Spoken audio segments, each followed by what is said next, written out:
자, 다음은 윤여삼 메리츠증권 리서치센터 투자전략팀장님께서 변동성 확대 시대 투자 전략은 이라는 주제로 발표해 주시겠습니다. 네, 단상 위로 올라와 주셨고요. 윤여삼 팀장님은 대우증권 투자 분석부를 거쳐서 메리츠증권 투자전략팀장으로 근무하신 대표 애널리스트십니다. 현재 한국은행 통화정책 자문위원 및 각 연기금 공제회 자문위원을 맡고 계십니다. 역시나 박수로 모셔보도록 하겠습니다. 네, 안녕하세요. 저는 메리츠증권에서 채권 분석 및 투자 전략 팀장을 맡고 있는 윤여삼입니다. 제목 보시니까 어떤 생각 드세요? 예, 애널리스트로서 할 말이 전망을 업으로 삼는 사람이 쓸 표현이 아닌데요. 예, 솔직히 얘기하면 예측을 이렇게 하기 힘든, 잘 모르겠다라는 세상을 살고 있는 것 같습니다. 그럼 어떻게 접근해야 되느냐? 애널리스트는 또 중요한 덕목이 하나 있죠. 적정을 얘기하는 사람입니다. 오늘 지금 현재 미국채 10년 금리 4.6%, 미국채 30년짜리 5% 넘어가고 있습니다. 어떻게 느껴지시나요? 미국 금리가 여기서 더 올라가면 제가 감히 얘기 드리겠습니다. 최근에 실질 가치 기준으로도 80년대 그 오일 쇼크의 인플레이션을 극복하면서 기록했던 그 고점을 경신하고 있는 금 가격, 오늘 비트코인이 개당 11만 달러를 넘어가는 이 상황, 안전자산이 엎어지고 있습니다. 전 세계에서 단일 상장자산 중에 제일 큰 게 뭐죠?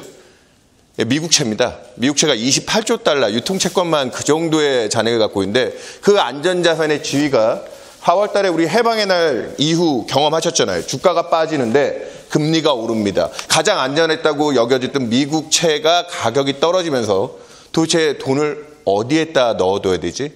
그때 사람들의 선택은 금이라든지 믿을 수 있는 확실한 쪽으로 움직이기 시작했죠. 근데 지금 이 촉발제가 됐던 무역전쟁, 관세에 대한 부가 우려는 제가 여기 글로도 줄창 썼지만 제가 방송이나 유튜브 같은 데 나가면 지난해 11월 트럼프 당선 이후에 출창했던 말이 하나 있습니다. 트럼프는 반만 믿자.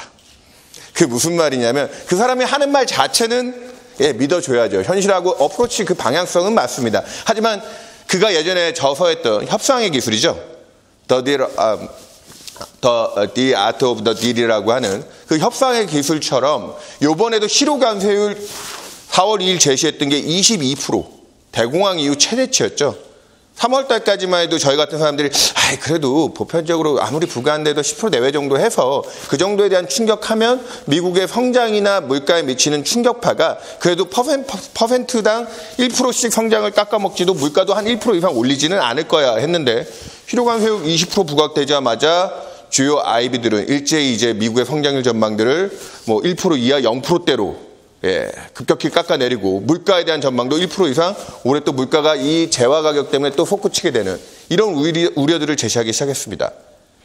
하지만 그 기간이 그렇게 오래 가지는 않았죠. 4월 2일 날 문제 제기를 하고 4월 9일 영업일로 5영업일 만에 관세는 유예했고 그리고 5월 달 들어서 또 생각보다 빨리 미중 간의 합의를 통해서 현재까지는 보편관세의 10%대 절반만 믿는 과정으로 가고 있죠. 이 관세에 대한 위험도는 다시 긴장이 해소되고 여기 그것 때문에 나타났던 미국의 정책 불확실성 지수로 이게 트럼프 1기 때 미중 간 갈등이 있었을 때 수치인데 이번에 얼마나 시장의 텐션이 컸느냐. 현실화됐으면 진짜 다 죽는 시나리오로 갔던 거죠. 근데 저 리스크는 상당히 많이 끄고 있습니다. 근데 어제 시장을 보시면 알겠지만 미국 10년 금리는 다시 오르면서 채권 가격이 떨어지고 주가가 하락하기 시작합니다. 이제 또 다른 우려가 나타나기 시작합니다. 지금은 뭐가 문제죠? 아까 앞서서 박영수 원장님도 얘기해 주셨지만 미국 정부가 또 이 부채 가지고 어떻게든 경기를 부양하겠다. 그 부채를 많이 찍기 시작하면 채권 공급량이 늘어나면서 채권의 가격은 또 떨어질 거에 대한 우려들이 녹아 들어오기 시작합니다. 전 여기서 또 얘기 드리겠습니다. 트럼프는 또 반만 믿어야 됩니다. 10년 동안 관세 수입 5조 달러 이상을 뺏어와서 20% 관세 부과를 해서 5조 달러 빼서 그걸로 10년 동안 그러니까 관세로 감세를 해주겠다. 타리프로 텍스컷을 해주겠다라고 하는 트럼프 전략은 이미 절반으로 떨어졌으면 재정도 그 절반 수준으로 떨어뜨려야 됩니다. 그게 저희가 같은 애널리스트를 얘기하는 리즈너블한 적절함인 거고요. 그거를 인지한 무디스가 지난주에 미국의 신용등급을 결국은 강대했다 봅니다. 신용등급이 강등당했으니까 미국채의 신뢰성이 무너지고 미국이 망합니다. 이쪽이 아니라 일종의 건강검진을 한 거죠. 미국 경제가 저 부채의 고도 비만에 빠져서 잘못하다가 심근경색이 올 수 있는데 이제 건강검진상 신호를 준 겁니다. 이걸 인지했다면 지금 이제 의회에 걸려있는 저 법안들이 이 무리한 10년 동안 장기 부채를 그렇게 늘리는 이 계획들을 축소해야 되는 거겠죠. 지금 금융시장의 이 스트레스들과 이 역사적인 채권, 주식, 외환의 변동성들, 지금 원달러 환율 하루에 얼마씩 움직입니까? 여러분들 언제 환전에 적깁니까? 오늘 하셔야죠. 1370원대던데요. 만약에 미국채의 신뢰성, 미국이 안전자산이라는 지위를 잃기 시작하면 달러 가치는 어떻게 될까요? 굉장히 위험한 시기에 와 있다고 생각합니다. 미국 증시는 다시 신고가를 앞두고 있는데 참 혼돈스러운 상황이죠. 시장의 탐욕은 어떻게든 이 위기를 그렇게 심각하게 만들지는 않을 거야라 생각하면서 위험 자산들을 배팅하고 있지만 전 세계에서 가장 안전하다고 하는 미국채의 지위가 흔들리고 있는데 어떻게 미국 주식은 계속 오를 수 있겠습니까? 만약에 미국채 10년이 5% 넘어가시면 여러분 미국 주식이 아니라 아까 신고가를 기록했던 금 일부 아이비들이 내년까지 뭐 4,000달러대 뭐 이런 콜들이 온수당 콜들이 지금보다도 한 몇십 프로 이상 올라갈 수 있는 콜들을 하고 있는데 저도 아마 그쪽에 동참해야 될지도 모르겠습니다. 하지만 저는 아직까지는 전 세계에서 단일 시가총액 최대 자산인 미국채 안전자산 지위를 의심하지 않는 단계에서 정치인들이 이 관세 협상을 어느 정도 충격을 줄였듯이 이 재정에 대한 부담들도 좀 낮출 것이다. 그와 관련돼서 재밌게 여기서 제일 중요하게 볼 포인트 중에 하나가 있어요. 우리는 지금 계속 미국을 보고 있는데 이게 해방의 날 직전까지만 놓고 봐도 올해 미국 성장률 여전히 미국은 잠재 성장률이 2% 내외잖아요. 2% 이상의 양호한 성장을 얘기했다가 해방의 날 충격 이후에 성장률 전망은 이렇게 떨어지고 거기 일부 재화의 관세가 부과되니까 물가에 대한 전망은 이렇게 또 치솟았습니다. 그래서 스태그플레이션 이런 얘기들을 하기 시작했죠. 근데 그 관세 위험을 덮었기 때문에 그러면 지금 당장은 거기에 받았던 스트레스를 되돌면서 주식 중심의 위험 자산도 선호하고 성장률 전망도 일부 상향 조정이 나오겠죠. 앞서 얘기 드렸던 다른 회사 얘기를 해서 그렇지만 골드만삭스는 올해 2% 넘는 성장을 얘기하다가 4월 달에 들어서는 0.8%, JP모건도 0.9%, 0%대 성장을 얘기했거든요. 근데 5월 10일 날 서로 미중 간의 무역 합의를 보고 나서 지금 1%대로 상향 조정을 하는데 제일 중요한 포인트는 이겁니다. 해방의 날 이전에 미국의 성장률 전망이 하향 조정이 돼도 3월 달까지만 해도 보편 관세율 한 10% 얘기할 때 미국은 1% 후반대 정도의 그로스 정도가 그래서 어느 정도 무난한 성장을 하지 않을까였는데 최근에 그 리스크를 덜어냈다고 해도 3월 달보다 미국 경기에 대한 기대나 수치가 최악은 면했지만 나은가요? 그렇지는 않습니다. 제가 좀 속된 표현을 쓰면 이미 기수는 나 있는 상태입니다. 미국이 지금 지수단에서 저는 저도 일부 미국 주식을 갖고 있지만 AI 테크주들라든지 아까 얘기 드렸던 데이터 센터에 들어가는 에너지 관련된 주식들 최근에 많이 오르고 있죠. 그런 데에 대한 영향력은 있다고 보는데 지수 자체가 계속 오를 수 있을까요? 지난 2년간 미국이 2% 후반대 재정의 도움을 받아서 2% 후반대 성장을 할 때에는 지수 자체가 1년에 20%씩 올라가는 국면이었지만 올해 YTD로 겨우 이제 연고점을 넘어서느냐 마느냐는 신고가도 얼마 남진 않았지만 그 미국 증시가 탄력적으로 올라가기 위해서는 첫 번째 전제 조건이 아까 관세도 충격을 줄였지만 이제는 이 재정에 대한 신뢰성을 어느 정도 좀 확보해야 될 시기다. 지금 여기 아주 심플한 데이터 나와 있잖아요. 관세에 대한 충격은 우리 레퍼 커브 길게 설명 안 드리겠습니다. 시간 관계상. 보편관세에 10% 부과했을 때보다 20% 부과하면 세율이 높으니까 더 많은 수익이 들어와야지. 아니요. Q가 줄잖아요. 그러니까 관세 자체에 대한 수익도 많이 못 들지만 경제 주체가 받아야 될 데미지는 더 커지기 때문에 거기서 받을 수 있는 베네핏이 작아진다. 그래서 최적의 미국이 지금 이번에 관세 부과하는 게 한 10% 내외 정도 보편관세는 그대로 유지될 공산이 크죠. 그 기준하에 협상을 끌고 가서 미국도 금융시장에 대한 충격이나 아까 얘기했던 그로스에 대한 우려들은 덮고 가는 측면에서 이 부분은 긍정적인데 제일 문제는 여기에 나왔습니다. 이 그림 전에 요거 먼저 책 하나 추천하고 가죠. 아직 발간도 안 된 책입니다. 근데 여러분들 아마 발간되시면 올해 하반기에 나올 거라고 하는데 베스트셀러 될 거라고 자신합니다. 레이 달리오가 책을 쓰면 상당히 잘 팔리죠. 제목이 뭐죠? How Countries Go Broke. 우리말로 하면 조금 저속하게 표현하겠습니다. 국가가 어떻게 맛이 가는가. 아까 얘기 드렸죠. 레이 달리오도 저랑 똑같은 표현을 썼어요. 미국 경제는 지금 현재 한마디로 심근경색 직전이다.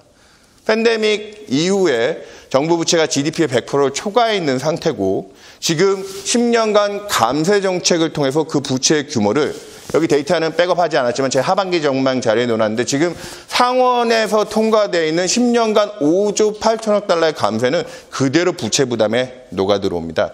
그럼 미국의 정부 부채가 GDP 대비 향후 10년 내에 아까 무디스의 신용등급 강등의 이슈인 지금 100%에서 얼마? 134~5% 정도까지 135% 정도 내외까지 늘고 향후 2050년 정도 가면 미국 정부 부채가 GDP 200%를 초과하게 될 거다. 그게 현실화되잖아요. 저부터 이제 미국채 버려야 된다고 얘기 드려야 될지도 모르겠습니다. 아니요.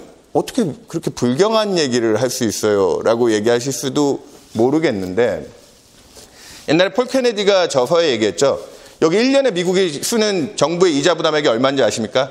1조 2천억 달러입니다. GDP의 4%입니다. 근데 그게 적지 않은 양이죠. 1년에 그냥 숨만 쉬어도 정부가 이자 비용으로 소득의 4%씩이나 써야 되는 가계에서도 저 정도 수준이면은 뭐 쉽게 무시할 수 없는 수준일 텐데 매우 큰 비용을 쓰는데 미국 1년 국방비가 얼마죠? 1조 달러입니다. 국방비, 그러니까 정부가 돈을 빌려서 거기에 지급하는 이자 비용이 물리적인 방어에 들어가는 비용보다 초과할 때 그 국가의 국력이 쇠하는 가장 첫 번째 증거라고 얘기했습니다. 미국이 지금 그 단계에 들어와 있는 상태입니다. 그러니까 레이 달리오 같은 구루들이 여기서 더 무리하면 안 된다. 그리고 트럼프에게 남은 유산은 앞 페이지에 와서 얘기 드리면 지난 2년간 바이든 행정부가 너무 무리하게 또 미국의 재정정책을 써왔습니다. 아까 얘기 드렸다시피 최근까지 미국 증시 계속 들고 오시는 분들 2년간 행복했잖아요. 23년, 24년 동안. 근데 올해 들어와서 뭐가 그렇게 달라졌길래 트럼프는 열심히 밀어준다는데 흔들리나요? 여기 나와 있지만 여러분들 올해보다 미국의 주가 퍼포먼스가 더 안 좋았던 해가 팬데믹 이후에 있습니다. 언젠지 기억나시나요? 나쁜 기억들은 빨리 잊으시더라고요. 22년에 고점 대비 미국 주식 S&P 500이 MDD로 고점에서 정확하게 20% 이상, 요번에 해방의 날보다 더 빠졌던 게 22년 상반기부터 3분기까지 미국 주가가 그렇게 빠졌었습니다. 3분기까지. 그때 2023년 3분기에 또 미국채 10년 금리가 5%까지 치솟으면서 불안을 줬는데 여기 보시면 나와 있지만 미국이 상반기에 물가가 급등하면서 연준이 통화 긴축을 하고 여기서 또 하나 이건 미국 정부의 지갑이라고 보시면 돼요. 재정적자를 뒤집어 놓은 거거든요. 재정적자를 급격하게 줄이는 과정에서 아까 주가 퍼포먼스도 얘기 드렸지만 미국의 성장률 전망치 어떻게 됐을까요? 올해 그렇게 난리를 쳐도 1%대 성장 얘기하고 있는데 23년 시작할 때 23년 성장률 컨센서스가 0% 중반이 안 나온다고 그랬습니다. 경착륙 온다고 그랬습니다. 근데 연준은 물가 잡겠다고 계속 긴축을 하고 있었죠. 그때 바이든 행정부의 선택은 뭐였다? 어쩔 수 없이 정부가 지갑을 확 열었습니다.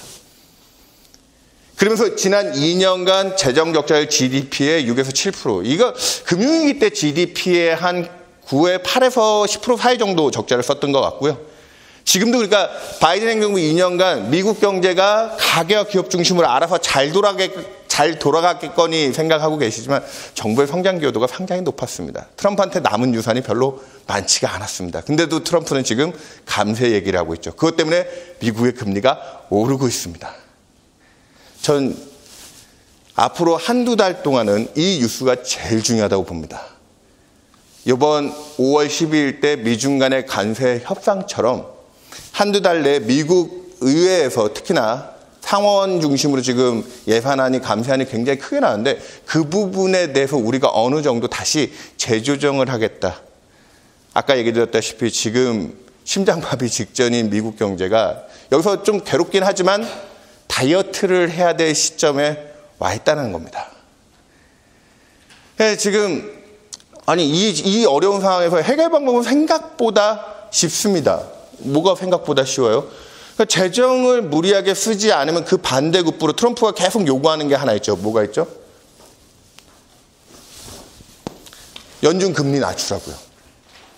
계속 뭐 파월 의장의 자리까지 거론하면서 금리를 낮추라고 하는데 아까 이자 부담액이 1조 2천억 달러 GDP의 4%라고 했는데 그 이자 비용은 부채의 양 Q에 가격은 P를 곱해서 나오게 되죠. 그러면 그걸 낮추려면 부채를 줄이거나 금리를 낮추거나 부채 줄이는 건 아무리 봐도 좀 쉽지 않아 보이죠, 물리적으로. 그러면은 늘 그렇지만 중앙은행 또 하는 출신도 계시지만 중앙은행에 대한 압박이 들어올 수밖에 없는데 근데 연준 입장에서는 지금 네가 지금 관세 부과해서 인플레이션에 대한 불확실성도 만들어놨고 경기가 아직까지 리세션을 말할 정도의 환경이 아닌데 우리 보고만 금리 낮추라고만 하게 되겠냐.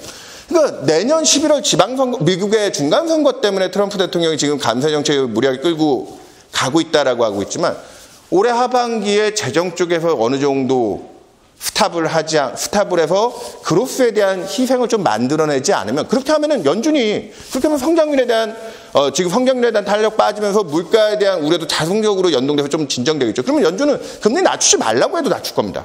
지금 4.5%인 연방금리가 역사적으로 놓고 봐도 연준 인사들도 최근에 물가 때문에 경계가 있긴 하지만 이 수준은 제약적인 수준이라는 걸 계속 인정하고 있어요. 장기적으로도 27년까지 이거 지난 3월 달에 내놨던 점도표인데요. 장기적으로 연준이 보고 있는 적정금리 수준은 3% 내외입니다. 미국 경기에 적합하게 보고 하면. 그러니까 제가 해결 방법이 생각보다 쉽다고 하는 건 정치인들이 욕심을 조금만 줄여서 자기네들이 재정정책에 대한 미국 지난 2년간 무리하게 그걸 써왔잖아요. 그래서 지금 부채에 대한 노이즈가 있고 그 부분만 그래서 무디스 같은 데서 신용등급 강등하면서 경고 줬을 때 하반기에 그거 좀 브레이크 잡으면 하반기에 연준의 시간이 올 수 있습니다. 미국 주식 계속 하고 싶으시면 저기서 모멘텀을 찾아야 됩니다.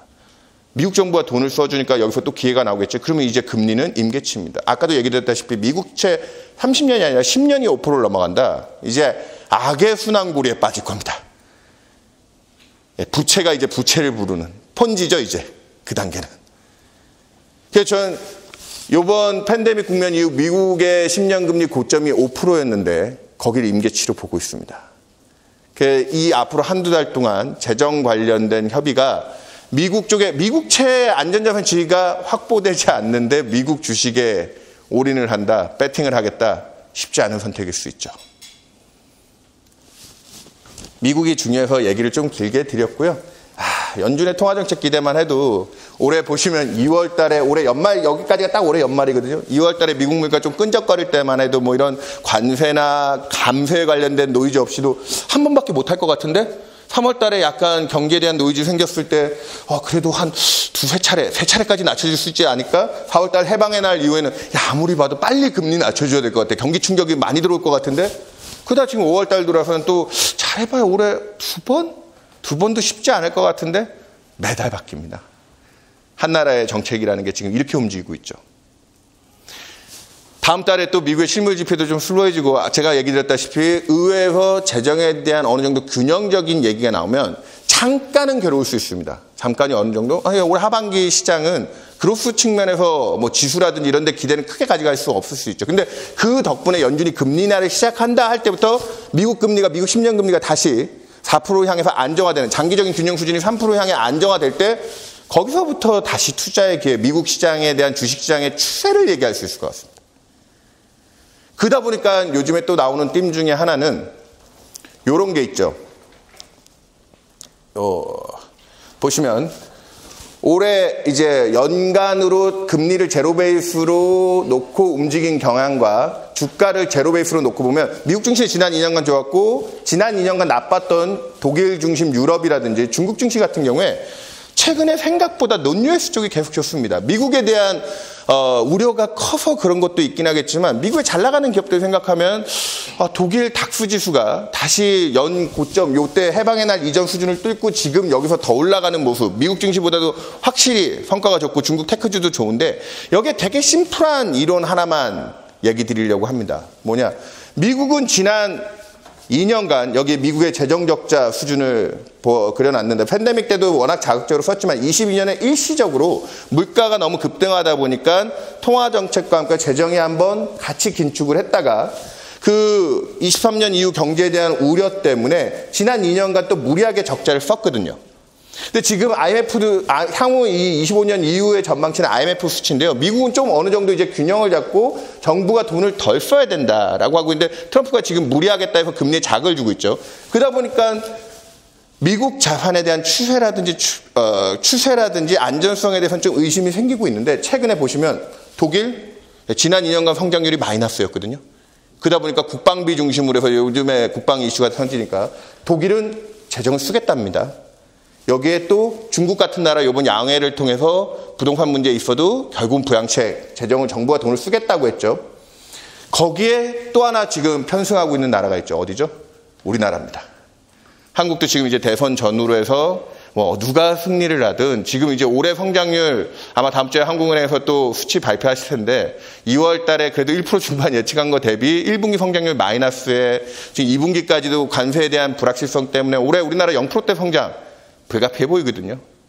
한국은행의 금리 인하만으로 지금 대응할 수 있는 영역이 아닌 것 같습니다. 또 금리만 낮춰주다 보면 지금 또 일부 되는 데 쪽으로만 돈이 쏠리는 이 정보가 많다 보니까 그러다 보니까 강남 쪽 부동산이라든지 아니면 지금 또 신고가를 경신하고 있는 가상자산 시장이라든지 아니면은 해외 지금 스테이블 코인 같은 거 이제 들어오면 해외 쪽으로 이제 투자라든지 이런 게 자유로워질 수 있는데 국부가 외부로 유출되는 해외 주식으로 나갈 수 있는 리스크라든지 우리나라 금리만 무조건 낮추는데 그 실물 경기 플러스 요인보다는 금융 쪽에 불안을 줄 수 있는 요인. 그래서 우리도 지금 정부가 돈을 쓰겠다고 하는 거죠.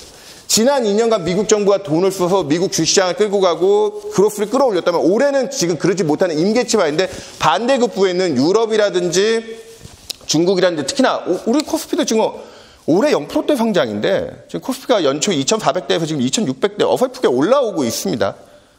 무슨 기대일까요? 올해는 이렇게 좀 장사를 망쳤지만 내년 이 장사 망친 부분을 다시 새로운 사장을 들여와서 잘 꾸려간다고 하면 그 기대를 가지고 가는 거죠. 정부가 돈을 쓰는 지역에 금리는 좀 희생이 될 수 있죠. 유럽 금리 연초 대비 많이 올랐고요. 심지어 중국 같은 데도 연초 대비 금리가 오릅니다. 정부가 돈을 쓰니까요. 지난주부터 한국도 워낙 어려운 경기 여건과 금리 인하 기대만 가지고 기준금리가 2.75인데 국고 3년 금리가 한 4월 말 5월 초까지만 해도 2.2%까지 기준금리보다도 50bp 이상 낮게 가 있었습니다. 무조건 금리만 낮춘다는 쪽에서 한국은 채권 시장이 제일 호황이었죠. 근데 이번 주 지금 국고 3년 금리 어설프게 2.4, 10년짜리 오늘 2.8% 넘어갑니다. 이건 무슨 얘기죠? 정부가 돈을 쓰는 지역에서는 채권 시장, 그러니까 미국채는 재정에 대한 노이즈 때문에 저 4.5, 4.5% 이상에 올라가면서 상대적으로 저평가, 금리가 높으니까 채권 가격이 싼 저평가 영역에 가는데 그 부담 때문에 주시장이나 리스크 자산들이 계속 갈 수 있느냐를 의심하게 만드는 단계. 그래서 재정이 정부가 정신을 차려야 되는 단계고 상대적으로 부채 부담이라든지 이런 게 미국보다 현저히 낮은 방금 얘기 드렸던 non-US 쪽에서 유럽이라든지 중국이라든지 한국 쪽에서는 오히려 채권 시장이 그동안 안 좋은 경기 여건 때문에 금리가 낮은 고평가에 가 있다가 지금 정부가 돈을 쓰게 되면 그들 지역의 위험자산들의 기회가 좀 들어오고 있는 겁니다. 올해 하반기에 이 혼돈스러운 시장에서 다시 앞으로 한 달 내에 미국의 재정에 대한 노이즈가 좀 진정돼서 미국 10년 금리가 다시 한 분기 내 금리 인하를 해주면 미국 기준금리가 한 4.25 정도 내외로 떨어지겠죠. 미국 10년 금리 그것만 순수하게 인정해줘도 그 언저리 쫓아갈 수 있다고 봅니다. 아까 장기적으로 3%가 균형금리라고 보는데 그게 뭐 시간이 걸릴지언정 올해 연내 두 차례만 인하해도 미국 기준금리 4%까지 떨어집니다. 그 금리 인하를 할 수 있을 정도의 재정의 균형만 찾아온다고 하면 그러면 미국 쪽에 투자기에는 그 이후에 봐야 되고 그 전까지는 아까 얘기했던 정부가 이제 돈을 쓰기 시작하는 논뉴스 쪽의 기회를 지금 보고 그쪽 시장이 조금 더 요즘 잘 나가는 이유가 존재한다. 그 중에 하나가 어디다?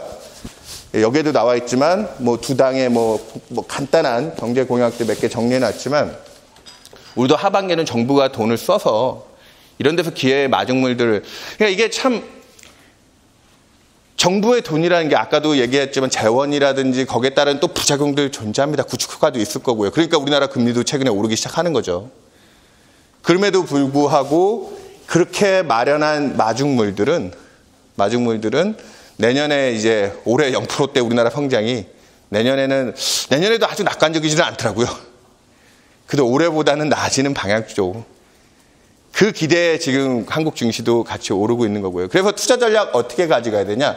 일단 지금 가장 칩해진 미국 채권, 미국 금리가 안정화되는 전제 조건에 앞으로 한두 달 미국 의회 관련된 재정 관련 협상들이 잘 진행되는. 저는 무디스의 신용등급 강등은 건강검진상 문제가 나왔으니까 이제 그 부분 치료합시다라는 쪽의 의미로 이해를 해주셨으면 좋겠고요.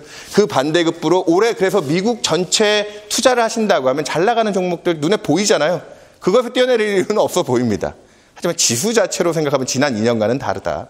오히려 미국 이외 지역에서 돈을 쓰고, 그리고 또 뭐 혹자가 음모론적으로 지금 뭐 환율 협상에서 원화가 뭐 굉장히 저렴상 압력을 받고 얘기했는데, 그것도 어떻게 보면 투자 관점에서 나쁜 방향은 아닙니다.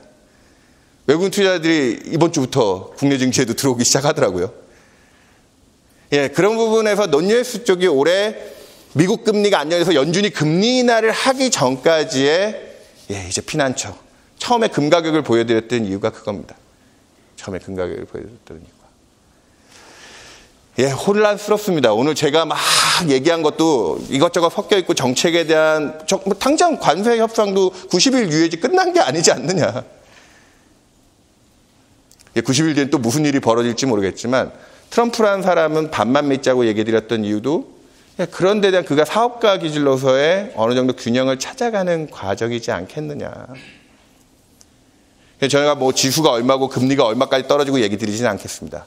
하지만 지금은 어느 정도 적정을 회복해야 되는 과정이고, 아까 그래서 어떤 자산들이 싸고, 그리고 그 의심 속에 최근에 금이나 가상자산 같은 것들이 굉장히 성과가 좋았던 부분도 있는데, 그걸 계속 의심하는 분들은 금 4천, 온스당 4천 넘을 때까지 들고 가셔야죠.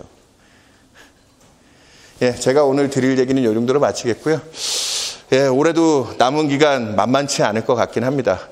근데 전 세계에서 가장 안전하다고 믿었던 미국 국채가 안정화되기 전까지 투자의 난이도는 좀 어렵게 유지되는 부분들은 서로들 좀 이해하고 가야 되지 않을까 얘기 드리겠습니다. 경청해 주셔서 감사합니다.